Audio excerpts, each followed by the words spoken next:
Hai, aku Erika yang lagi belajar ngevlog. Aku baru aja jalan-jalan dadakan di Taman Nasional Tanjung Puting, Kalimantan Tengah. Pagi itu aku terbang ke Pangkalan Bun dari Semarang. Yuk ikuti aku di perjalanan kali ini. Sesampainya di Pelabuhan Kumai, kami langsung bergegas dengan kapal klotok menuju lokasi. Dan tada, disambut dengan nasi kuning dan durian Pangkalan Bun. Awal perjalanan ini kita disambut patung orangutan bernama Kusasi. Dia adalah raja orangutan yang melegenda karena cerita asal-usulnya. Buat yang mau nonton ceritanya, coba buka aja dokumentasi ini ya. Di sana aku tinggal 2 malam di atas klotok, di tengah sungai dan hutan Kalimantan. Tujuan utamanya adalah untuk melihat satwa-satwa yang hampir punah, terutama orangutan secara langsung. Ini adalah penambakan Sungai Sekonyer yang akan kita susuri. Kenapa disebut Sekonyer? Mari kita simak penjelasan Bu Ana, tour guide kami. Karena zaman itu ada Belanda datang ke Kumai, bertempur sama orang lokal, menggunakan kapal namanya Sekonyer, orang Belanda itu.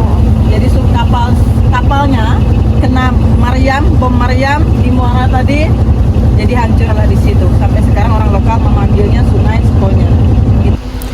Siang itu disambut dengan hujan, tapi klotok kami tetap jalan menerjangnya. Setelah kurang lebih 2,5 jam berlayar, sampailah kami di pemberhentian pertama, yaitu Tanjung Harapan. Dan inilah pertemuan pertamaku dengan orangutan Tanjung Puting.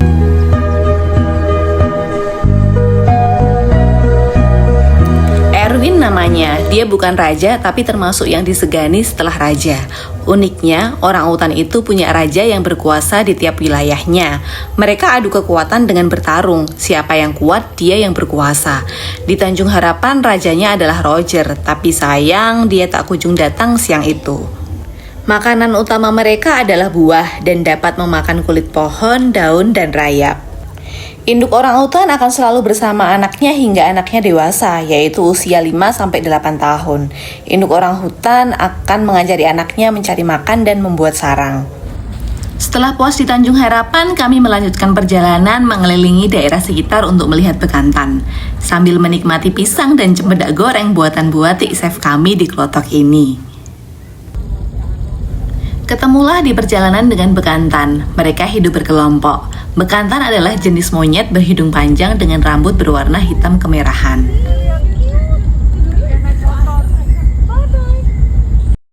Klotok kami menepi di sekitar desa Sungai Sekonyer sambil melihat monyet dan bekantan di sekelilingnya.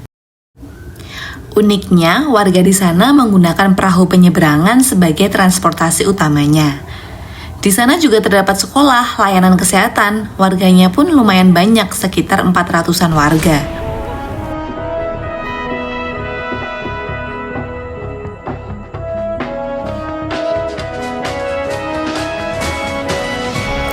Malamnya, kami lanjut trekking untuk melihat hewan-hewan. Kamu lagi tidur.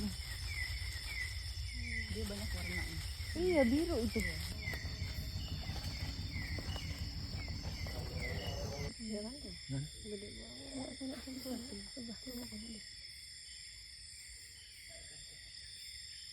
Semut yang kita lihat tadi siang, yang kepalanya gede, yang jantan.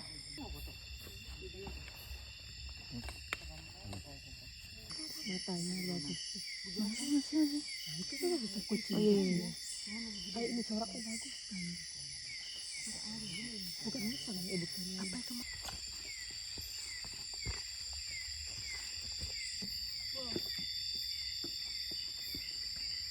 Itu.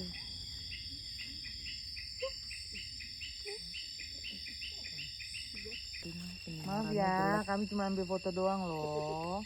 Nggak minta kamu ikut.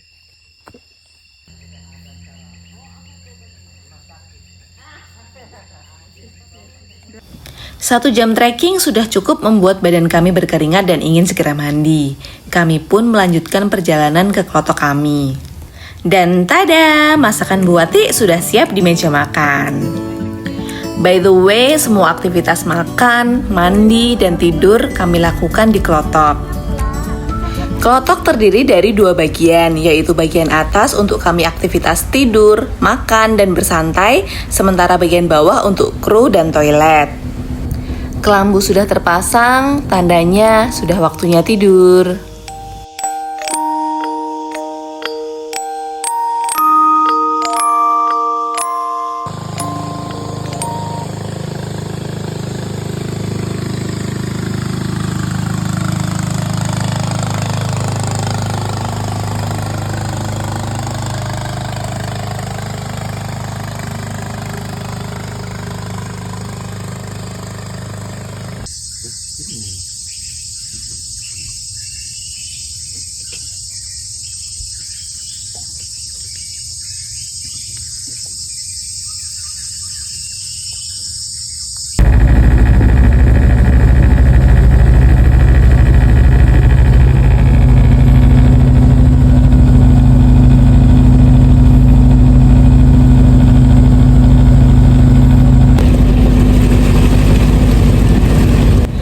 Pagi yang cerah disambut dengan angin yang sejuk dan tentunya suara klotok dimulai kembali.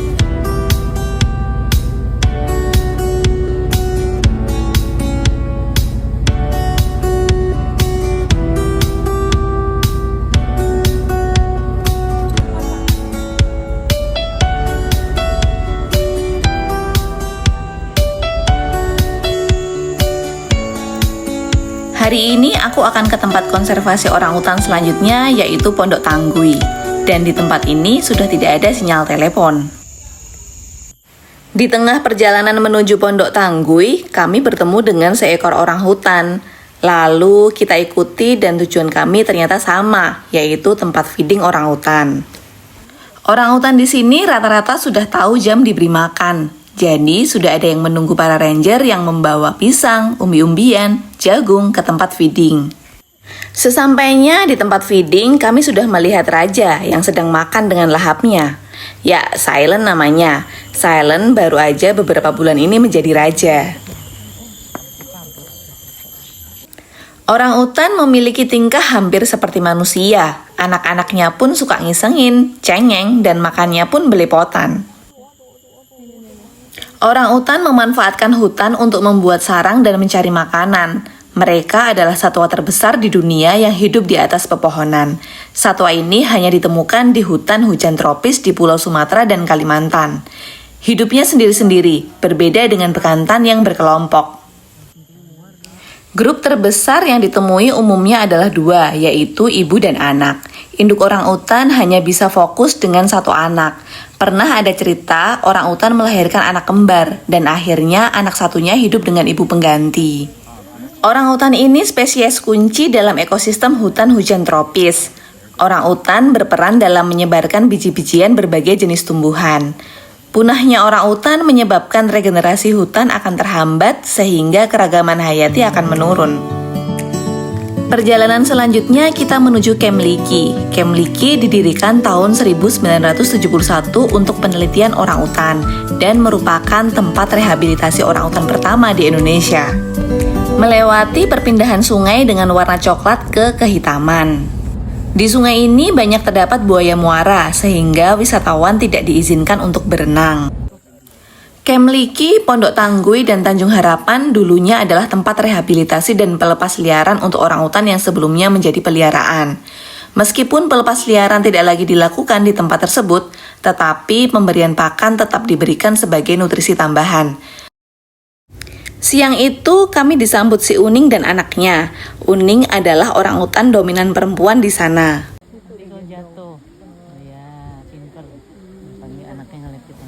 Sambil menunggu Jacob, sang raja di Camp Liki, datanglah primadona lain. Dia adalah Owa.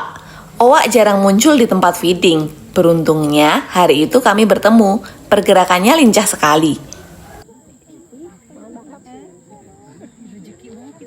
Nah itu kan nggak ini ya bunyinya ribut itu kan.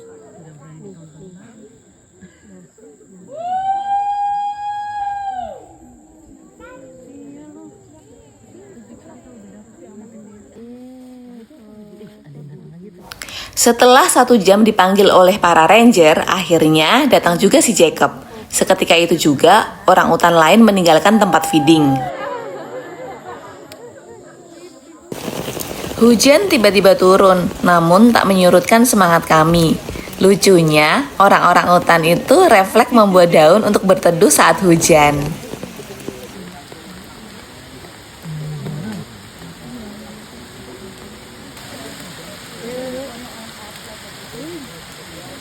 Pukul 4 waktu pemberian makan pun selesai. Si Jacob yang masih kelaparan merajuk ke ranger untuk meminta makan lagi. Dia tidak mau segera pulang. Besok lagi lah, Jacob. Cukuplah Kop, pulanglah Kop. Dan waktunya pamit. Bye-bye Jacob.